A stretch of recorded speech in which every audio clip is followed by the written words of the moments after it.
Бројни промоции и разговори со писатели, различни видови на популаризација на книгата и нејзино доближување до читателите се составен дел на одбележувањето на Светскиот ден на книгата и авторското право ширум светот.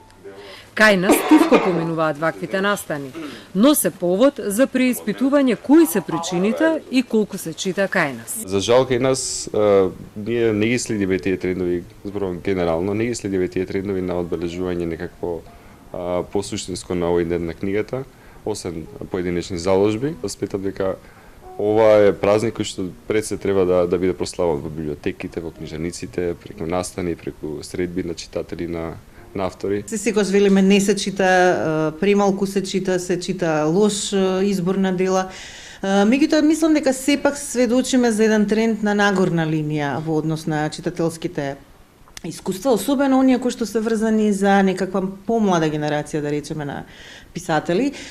Дури и македонските млади писатели мислам дека се изборија за една своја публика помеѓу не само меѓу својата генерација, туку и пошироко. Сепак е потребна сериозна кампања за подигнување на свеста за важноста на книгите, не само за една индивидуа, туку и за општеството во целина.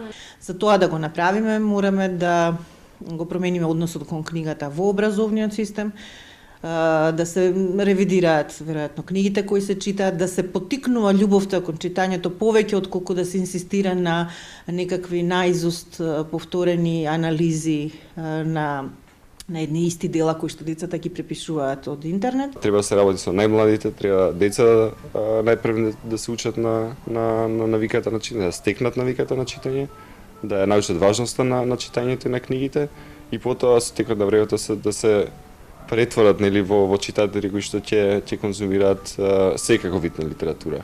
Културниот маркетинг денес во светот е неминовност и полека кај нас се развива, што подразбира проучување на навиките на современиот читател.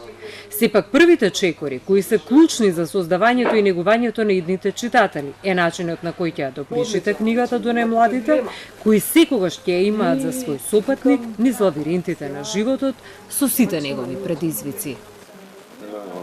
Ова текстот е